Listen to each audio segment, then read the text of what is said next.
चलिए अब 10 के दमदार ट्रेड्स की शुरुआत कर रहे हैं। आशीष बहेती और सचिदानंद उत्तेकर पिछले शो से हमारे साथ बने हुए हैं, साथ ही रचना वैद्य और रुचित जैन भी जुड़ेंगे अपने टॉप ट्रेड्स के साथ। मार्केट आउटलुक पर डीआर चोकसी फिनसर्व के मैनेजिंग डायरेक्टर देवेंद्र चोकसी होंगे और टेक्निकल से बात करेंगे केडियानॉमिक्स के फाउंडर सुशील केडिया से। नूपुर से जानेंगे कि यूबीएस के पोर्टफोलियो में क्या बदलाव हुए हैं, कौन से शेयर हैं इन और कौन से शेयर हैं आउट। लेकिन इससे पहले एक नज़र जरा आज के मार्केट मूव पर।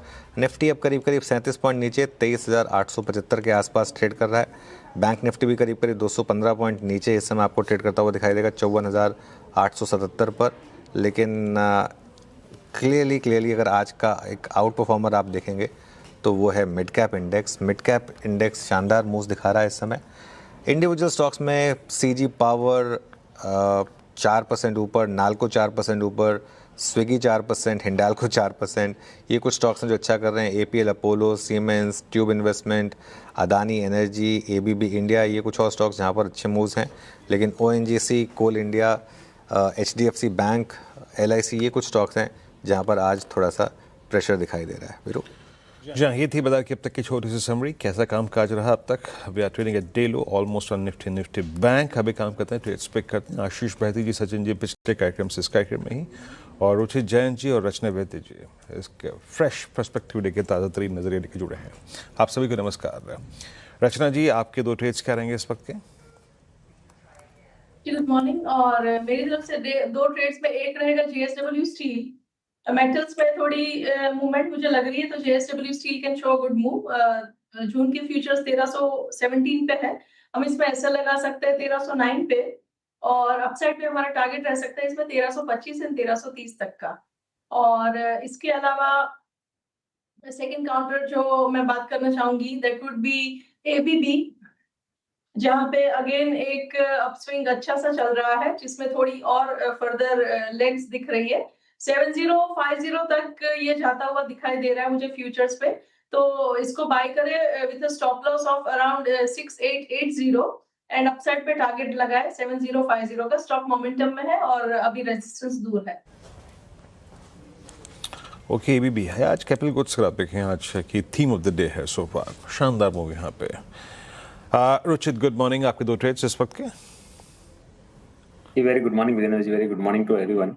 दो स्टॉक्स में पहला पिक रहेगा सीमेंस एनर्जी, एनरिन के नाम से भी हम कोड है इसका, एनएससी कोड। सो यहाँ पे हम देख रहे हैं कि 3-4 ट्रेडिंग सेशंस के कंसोलिडेशन के बाद में फिर से अपट्रेंड का रिजम्पशन हो रहा है। और ब्रॉडली जैसे वॉल्यूम्स रिसेंटली हुए कि प्राइस अप मूव में अच्छे वॉल्यूम्स, छोटे मोटे करेक्शंस में कोई वॉल्यूम बेस्ड सेलिंग नहीं, और आज फिर से अच्छे वॉल्यूम्स के साथ अप मूव अपट्रेंड रिज्यूम कर रहा है। सो यहाँ पे हमें काफी अच्छा अप मूव एक्सपेक्ट कर रहे हैं। तो करंट लेवल्स पे 3580 के नीचे स्टॉप लॉस रख के सीमेंस एनर्जी में खरीदारी करने की सलाह रहेगी 3720 के टारगेट्स के लिए।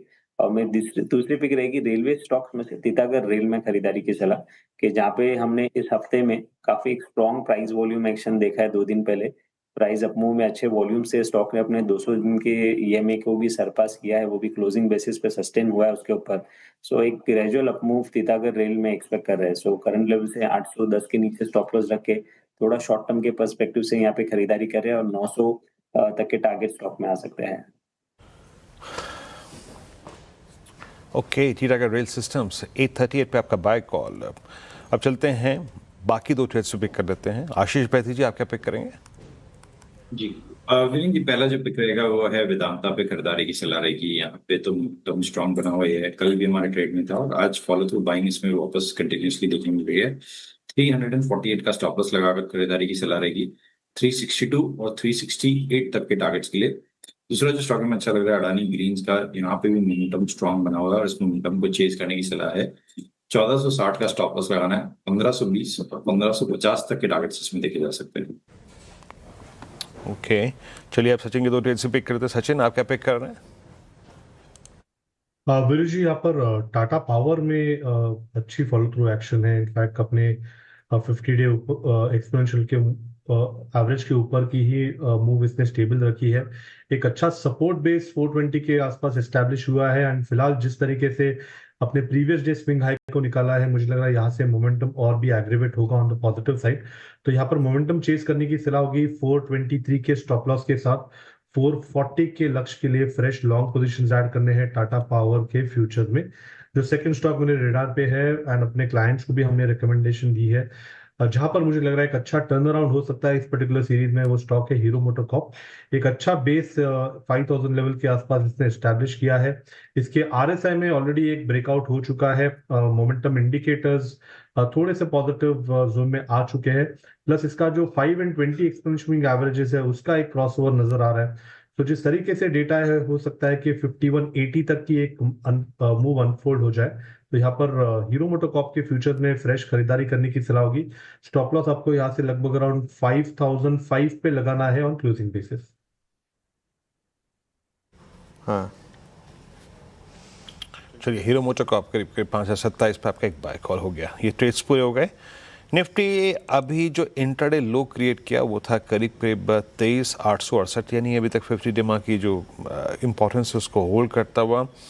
एनर्जी, स्पेस, कैपिटल गुड्स सब अच्छा मूव दे रहे हैं, और एक्साइड कल के सुपर मूव के बाद आज एक बार फिर से बड़ा मूव जनरेट कर रहा है। It's 374.90, it's a clear cut breakout case, और 9 जनवरी के बाद 26 के बाद ये अब तक के सबसे हाईएस्ट विक्ट्री में। रचना जी, आपका टेक क्या एक्साइड पे?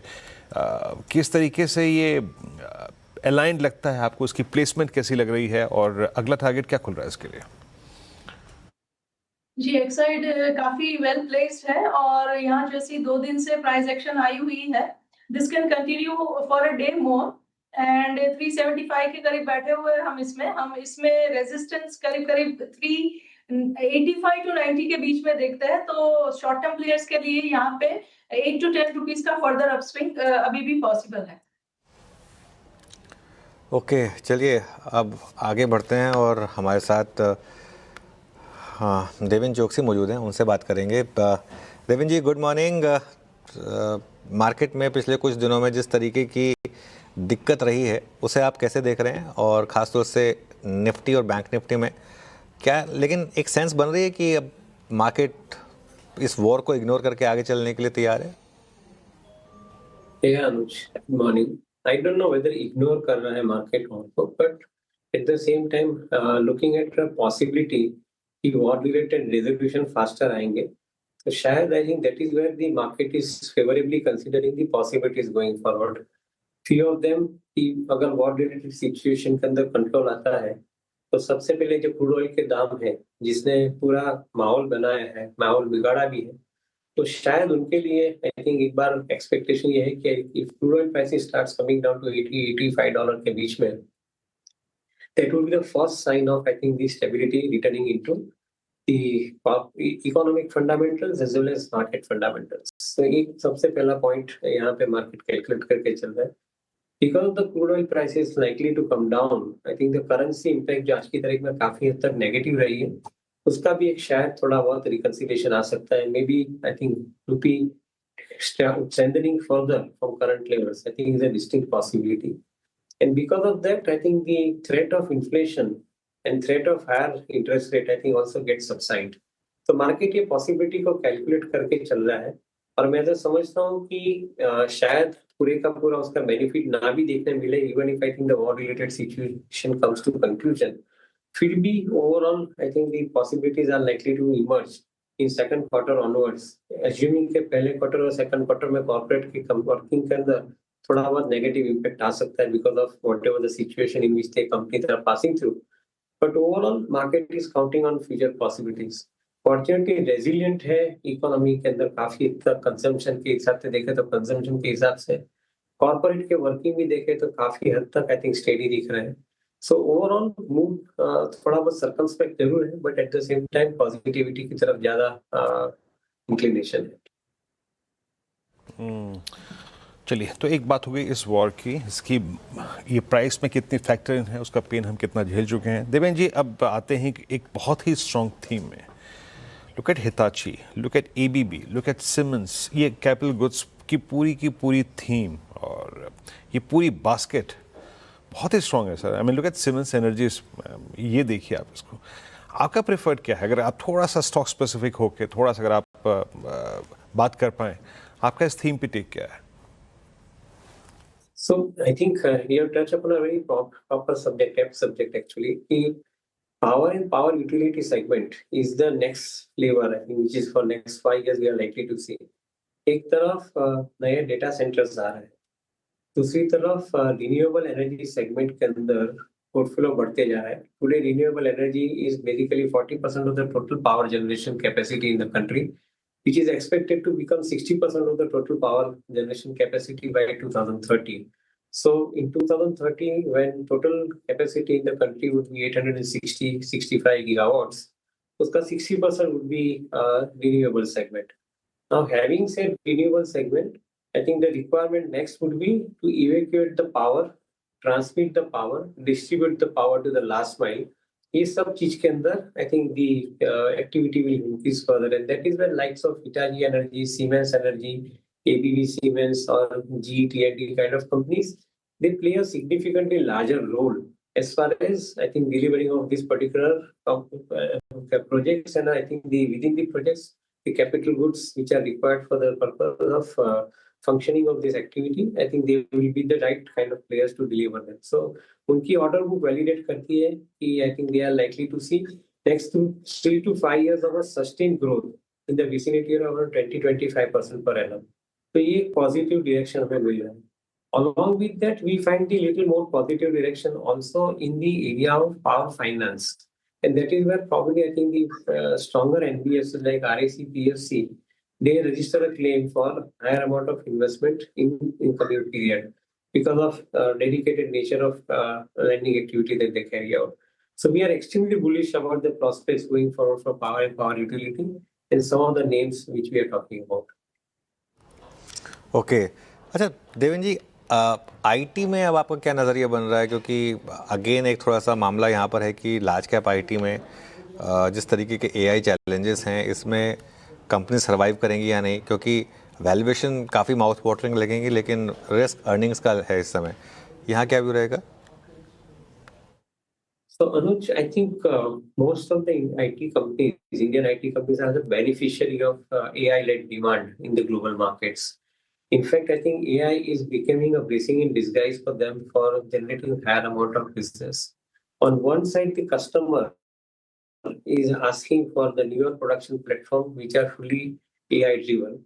On the other side, the developmental requirement I think is expected to be faster. So to a greater extent, I think Indian IT companies are now adopting AI in their production environment and subsequently I think into the delivery environment where I think probably they do maintenance of the software in the packages also.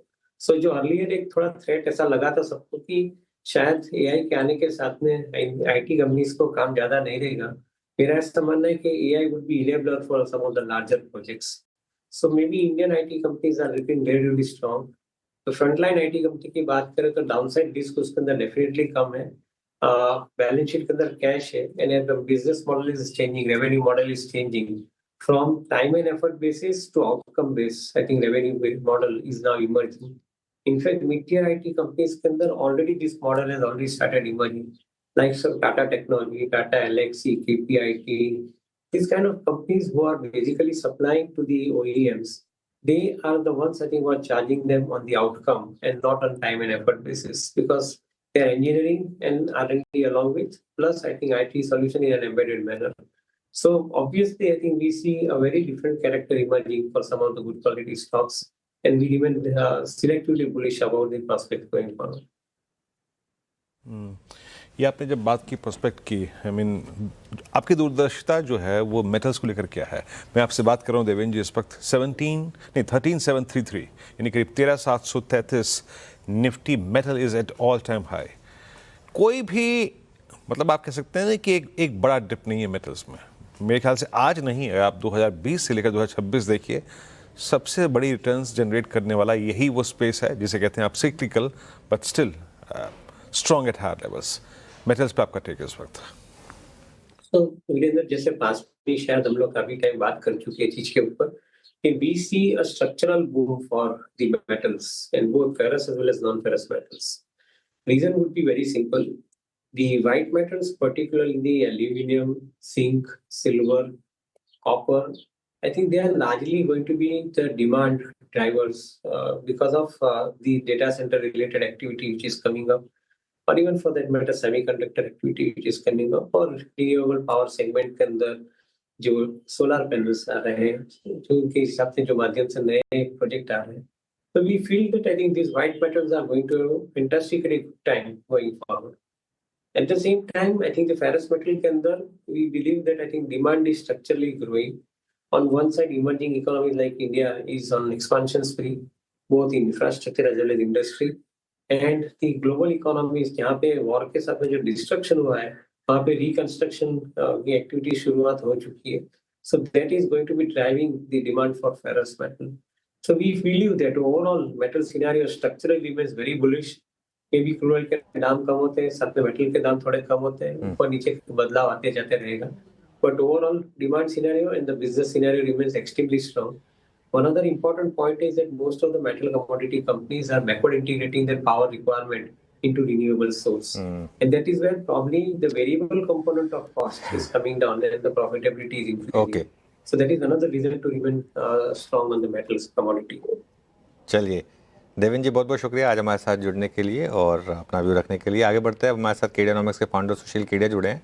उनसे समझते हैं कि वो इस समय बाजार में क्या एक नज़रिए रख रहे हैं. Sushil ji, good morning. तो पहले कहाँ से शुरुआत करें, स्टॉक स्पेसिफिक या फिर इंडेक्स पर? पहले क्या व्यू देना चाहेंगे, क्योंकि इंडिविजुअल स्टॉक्स में अच्छे मूव्स आ रहे हैं. हेलो सुशील जी, आवाज़ आ रही है मेरी? हाँ अनु जी, सॉरी आवाज चली गई थी, एक बार प्लीज रिपीट. हाँ, तो बताइए पहले कहाँ से शुरुआत करें, इंडेक्स से या स्टॉक से? क्या ज़्यादा कन्विक्शन कहाँ पर है? देखिए, इंडेक्स तो कर रही है शरारतें, और इंडेक्स की शरारतें संभालने योग्य लोग बाजार में बहुत कम है. तो हम इंडेक्स पे, मेरा अनुरोध है, हम थोड़ा सा रुक के आए. 2 साल के इस तकरीबन करेक्शन में कुछ स्टॉक्स इतने गहरे करेक्शन दे चुके हैं या इतनी बड़ी अगली चाल के लिए तैयार हैं कि मलाई स्टॉक्स में है. तो कुछ 5 बैगर्स 10 बैगर्स हमने लगातार आइडेंटिफाई किए कि पिछले 1 महीने में हमारे सारे निवेशकों के साथ वो डिटेल में डिस्कस हो चुके हैं. अगर आप कहो तो मैं शुरुआत करूं कुछ 5-10 बैगर्स के साथ. चलिए शुरुआत करते हैं. और पहले 5 बैगर टाइप के जो आप स्टॉक बता रहे हैं, कौन कौन से एक्सपेक्ट कर रहे हैं? तो देखिए, 5-10 बैगर रातों रात तो होंगे नहीं. 2-3 साल के निवेश का व्यू लेना पड़ेगा. तो लिस्ट पे मान लीजिए पहला हो गया डेल्टा कॉर्प. हमें लगता है कि ये जीएसटी का मुद्दा सलटेगा. चार्ट बिल्कुल तैयार है, और जिस दिन खबर आ जाएगी उसके बाद तो फिर ये मुश्किल होगा लेना. तो इसको टुकड़े टुकड़े में लेना शुरू करें. ये हो सकता है 4 साल में 10 बैगर और 2 साल में 5 बैगर बन जाए. जिस तरह से त्राहिमाम मची हुई ये सारे आईटी स्टॉक्स में है, पर इन्फो एज एक्चुअली एक वेंचर फंड स्टॉक है. जोमेटो की बड़ी क्वांटिटी में उसके पास होल्डिंग्स हैं. जीवनसाथी.com, नौकरी.com, सबके मोनेटाइजेशन आगे संभव हैं. तो नौकरी.com की ये जो कंपनी है इन्फो एज, हमारे यहाँ एक अनअबैशड कॉल इंटरनली डिस्कस हो चुका है कि इसको भी आप 3 साल में 10 बैगर का व्यू लेके चलिए. फिर आप अगर रेलवेज के स्टॉक्स पे आते हैं तो आरवीएनएल, जिसको मैंने आपसे साल भर पहले बात की थी 6 बैगर हो सकता है, हमने उसको 10 बैगर में रिवाइज कर दिया है, और साथ में आईआरएफसी भी. पर इन दोनों स्टॉक्स में सावधानी रखनी है कि जब आप इतने बड़े अंतराल पे इतनी बड़ी चाल को पकड़ने की कोशिश करते हो तो फाइनल बॉटम अभी बन चुका है या खाली एक 30% की ट्रेडिंग रिबाउंड देके हम वापस आज के भी स्तर से थोड़ा नीचे जा सकते हैं. तो निवेशकों के माइंडसेट से काम करना पड़ेगा. 2 लॉट की एक्सपायरी ऑप्शन ट्रेडिंग वाले लोग इस तरह के स्टॉक से बिल्कुल दूर रहें. फिर चंबल फर्टिलाइजर्स 2 साल में 3 गुना भाव हो जाए, ये हमारा इंटरनल रिसर्च कॉल क्लाइंट से डिस्कस हो चुका है. बजाज हेल्थ केयर, थोड़ा फंडामेंटली ड्रिवन लोग प्रमोटर की बिहेवियर पे लेस देन कन्विंस्ड हैं. और ये बजाज हेल्थ केयर और कोपरान दोनों ऑफ कोर्स स्मॉलर कैप हैं, तो management quality, balance sheet quality पे डिस्कशंस होते हैं अक्सर, पर भाव से चार्ट से दोनों तैयार हैं to become 3 baggers in 2 years and 3 years respectively. फिर बीएलएस इंटरनेशनल, ये जो वीजा इशुएंस सेंटर्स को जो रन करने वाली कंपनी है, ये हमारे यहाँ कॉल है 3 साल में 5 बैगर का. एसजीवीएन पीएसयू है ये, और एक निश पीएसयू है, तो ये हो सकता है 18 महीने में भी 5 बैगर मिल जाए. और आप जब एकदम क्वालिटी ब्लू चिप नेम्स पे आओगे तो वहां ऑलरेडी इतनी डिस्ट्रीब्यूटेड होल्डिंग्स होती है. तो जैसे कोलगेट जैसा स्टॉक, इसकी मूवमेंट बड़ी फास्ट होती है, जब होती है ऊपर भी और नीचे भी. तो कोलगेट का लंबा चौड़ा करेक्शन हो लिया, हमारे यहाँ कॉल है 2 साल में 2.5 गुने का भाव यानी 5400-5500 हो जाए तो बड़ी बात नहीं है। और अनुज, ये 6 महीने में 50% बढ़ जाने वाले स्टॉक्स की तो लिस्ट इतनी लंबी है कि ये 10 मिनट के इंटरव्यू में हो नहीं पाएगा, पर हम उसमें से कुछ चुनिंदा नाम आज आपके साथ डिस्कस कर सकते हैं।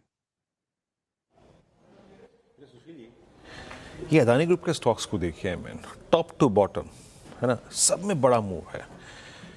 अभी आप अगर इसमें कुछ कमेंट कर पाएं, अभी भी ये किस तरफ बढ़ रहे हैं, इनमें से भी सबसे सुपर एग्रेसिव क्या लग रहा है आपको वेल्थ क्रिएट करने के लिहाज से? देखिए, जब अडानी इंटरप्राइज लास्ट 2000 का भाव आया था, उस टाइम हमने आपसे 2 बातें की थी कि अगले 4-5 महीने में ये 3000-3100 तक जाए, उसके बाद क्या पता पूरा रिट्रेसमेंट करे, क्या पता 2500 तक आ जाए। तो ये 3000-3100 के करीब तो हम आ गए। अब हमने यहाँ से मुनाफा बुकिंग करने का कॉल अपने सारे क्लाइंट्स के साथ डिस्कस कर लिया है। तो लास्ट के 150 रुपए पकड़ना न हमारी काबिलियत है, न ये काम करने लायक हम मानते हैं। तो लास्ट के 150 को छोड़ दीजिए, पुल बैक में से लेंगे।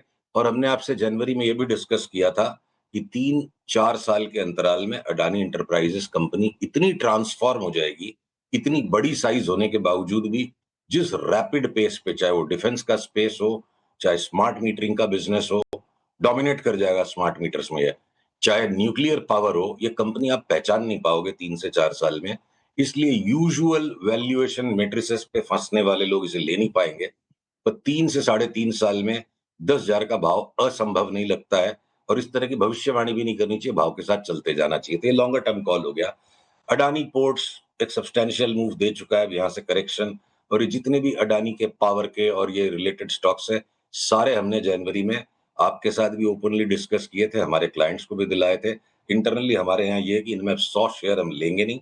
देखिए, एक बात और है, सारी दुनिया को अगर कंफर्टेबल होने के बाद प्रॉफिटेबल होने की आइडियाज पसंद आएगी, तो जिसने हमारे जैसे लोगों ने जो जोखिम उठाया, जब बिल्कुल कंफर्ट नहीं था, तो अब हम दुनिया को कंफर्ट देंगे, तो उसका खामियाजा तो लोग हमें चुकाएंगे। तो ये कॉन्ट्रेरियन इन्वेस्टिंग नहीं है, getting early into a trend, taking out profits timely.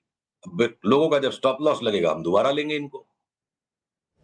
अच्छा, एक और सवाल आपसे, 2 थीम्स पर, आईटी और कैपिटल मार्केट, यहाँ पर कोई स्टॉक्स हैं क्या आपकी लिस्ट में जो आपने 2 बैगर 5 बैगर में आइडेंटिफाई किए हो?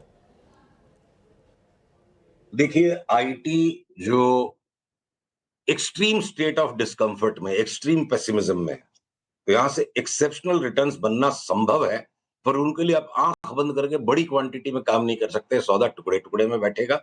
इस कैविएट के साथ, अब जैसे सीएएमएस है, ये आईटी रिलेटेड सर्विसेज वाले स्टॉक हो गए, आईटी एफिलिएटेड स्टॉक्स हो गए, यहाँ पे हमें बड़ी जूस दिख रही है। इनको कोई भी, अगर एआई भी आ जाएगा तो इनका बिजनेस इंप्रूव हो जाएगा। मैं बोलता हूँ, कल कितनी भी एआई आ जाए, Naukri.com को नौकरी खोजने के लिए और नौकर खोजने के लिए, दोनों के लिए यूज करना पड़ेगा। एआई से और शार्पर हो जाएंगे। तो उसी तरह सीएमएस हो गया एक इसमें, जो यहां से भी डबल लगता है और कोई लंबी चौड़ी नहीं, 8-10 महीने की अवधि में। फिर टेक महिंद्रा और एचसीएल टेक 70-75% बढ़ जाए, या इवन टीसीएस जैसा भारी भरकम स्टॉक वापस 3200 आ जाए तो बड़ी बात नहीं है। 1700 अगर इन्फोसिस भी आ जाए तो बड़ी बात नहीं, नॉर्मल ट्रेडिंग रेंज में। तो आईटी स्टॉक्स के अलावा आपने एक और कौन सा सेक्टर भी पूछा Anuj? Capital market. Capital market के स्टॉक, कैपिटल मार्केट के अंदर में भी देखिए, अपने आप में एक बहुत बड़ा महाद्वीप है, एक बहुत बड़ा कॉन्टिनेंट है ये, और इसमें वैरायटीज ऑफ स्टॉक्स है, तो हम सारों को कवर कर लेते हैं फटाफट। तो देखिए, सीडीएसएल में आज भी हमारे यहाँ बाई का रीइंफोसिस आ गया कि 1200 का 2200 हो जाए। आज सवेरे हमने अपने क्लाइंट्स को कॉल समझाया है। और बीएससी का स्टॉक जो एक्सट्रीम ओवरबॉट हो चुका है, एंटी ग्रेविटी हो चुका है, यहां से लेने का मतलब तो हाथ जलने का खतरा कभी भी है। करेक्शन आएगा और गहरा करेक्शन आएगा तो हम लेंगे, नहीं आएगा तो छूट गया। वहीं एमसीएक्स की चार्ट लगता है कि 2-3 साल का सिक्लिकल टॉप शायद बना रही है, और सब्सटैंशियल करेक्शन इसमें सेट इन हो जाए, ये हमारा इंटरनल कॉल है। हम आपसे वही बातें डिस्कस करेंगे जो हमारे सब्सक्राइबर्स को हम बताते हैं, जो हमारा रिसर्च बेस्ड कॉल है। अब आते हैं एएमसीज पे, तो यूटीआई एएमसी यहां से 25% 30% बढ़ जाए, या एचडीएफसी एएमसी यहां से बढ़ जाए, या निप्पॉन एसेट मैनेजमेंट और ज्यादा 30% बढ़ जाए, वो अपनी जगह है। ब्रोकरेज स्टॉक्स में मोतीलाल ओसवाल पर वापस हमारा re emphasis huge and big buy आ गया कि पिछले ऑल टाइम हाई से भी substantially higher all time high बन जाए। पर वहीं पर अगर एंजल ब्रोकिंग भी लॉन्ग टर्म में हमारे को मल्टी बैगर लगता है, पर नीचे से ऑलरेडी इतना दौड़ा हुआ है कि पुल बैक आए तो ले, तो ब्रोकरेज के स्टॉक्स थोड़े अलग, एक्सचेंजेस के स्टॉक्स का थोड़ा अलग रुझान है और एएमसीज के स्टॉक्स एक तरफ चल रहे हैं। और वहीं ये जो सीडीएसएल डिपॉजिटरी है, तो उसमें हमारे को यहाँ से 70-80% की चाल लगती है। ऑल राइट, चलिए सुशील जी, बहुत बहुत शुक्रिया आज हमारे साथ जुड़ने के लिए, और आपने इतने सारे स्टॉक्स डिस्कस किए। आपका एक डिस्क्लेमर स्क्रीन पर फ्लैश होगा। आगे बढ़ते हैं अब और नूपुर से समझते हैं कि जो यूबीएस के पोर्टफोलियो हैं उसमें क्या बदलाव हुए हैं। नूपुर बताइए। बिल्कुल बड़े बदलाव यहाँ पर देखते हुए नजर आ रहे हैं, क्योंकि यूबीएस का जो इंडिया स्ट्रैटेजी है उसके पोर्टफोलियो में कुछ स्टॉक्स अंदर आए और कुछ स्टॉक्स पर वेटेज भी बढ़ाया गया, साथ ही साथ कुछ स्टॉक्स को बाहर भी किया गया है। कैपिटल गुड्स पर यहाँ पर फोकस करते हुए एबीबी को अंदर लिया है, करीबन 3 परसेंटेज पॉइंट के साथ यहाँ पे एलोकेशन होते हुए नजर आएगा। कैपिटल गुड्स की सेक्टर पर बुलिश है और एबीबी इसीलिए पसंद आ रहा है क्योंकि स्ट्रक्चरल थीम जो है आने वाले कई सालों में इस कंपनी के लिए काफ़ी सारा ग्रोथ ड्राइवर बनती हुई आपको नजर आ सकती है, जैसे कि इलेक्ट्रिफिकेशन, इंडस्ट्रियल मोशन और AI led data driven demand जो है इस कंपनी को आगे जाके ग्रोथ ड्राइवर के तौर पर नजर आती हुई दिख सकती है। इसीलिए एबीबी इंडिया यहाँ पर यूबीएस के पोर्टफोलियो में शामिल होते हुए दिखा है और इसी के साथ त्रिवेणी टर्बाइन यहाँ पर इसे भी यूबीएस ने अपने पोर्टफोलियो में शामिल कर लिया है। 2 परसेंटेज पॉइंट के साथ इसे शामिल किया गया है, लेकिन बाहर हुए हैं भारत इलेक्ट्रॉनिक्स, यहाँ पर फोकस करके चलना है क्योंकि यहाँ पे थोड़ा नेगेटिव व्यू यूबीएस की तरफ से आते हुए नजर आया। इंटरेस्टिंगली 2 स्टॉक ऐसे हैं जहां पे वेटेज बढ़ता हुआ दिखा है। क्वार्टर 4 के नतीजों में देखा था कि टाइटन के काफ़ी अच्छे नतीजे आते हुए दिखे थे और उसी के बाद यूबीएस ने जो है यहाँ पर अपनी जो वेटेज है वो बढ़ा दिया, 1.5% से यहाँ पे बढ़ते हुए दिखा। और एनटीपीसी इस पर भी पावर डिमांड की वजह से एक बेनिफिट यहाँ पर मिल सकता है आगे चल के, जिसकी वजह से यहाँ पर भी वेटेज बढ़ते हुए दिखा है। वेटेज रिड्यूस हुआ है रिलायंस इंडस्ट्रीज पे 1.5% के साथ यहाँ पे रिड्यूस किया है। यहाँ पे कमजोरी के साथ पिछले कुछ सत्रों में देखा है कि कमजोरी स्टॉक में आती हुई नजर आई, उसी के चलते वेटेज कम किया गया है। और साथ ही साथ थर्मैक्स 2 परसेंटेज पॉइंट के साथ यहाँ पर भी जो है वेटेज यूबीएस ने कम किया। तो एबीबी कैपिटल गुड्स थीम पर काफ़ी पॉजिटिव यूबीएस यहाँ पे नजर आ रहा है, जिसकी वजह से एबीबी को शामिल किया अपने पोर्टफोलियो में और इसी के साथ त्रिवेणी टर्बाइन भी अब यूबीएस की लिस्ट में है। ऑल राइट नूपुर, शुक्रिया इस जानकारी के लिए। अब इस शो को समेट लेते हैं और इसके बाद आप देखिए ट्रेडर्स हॉटलाइन।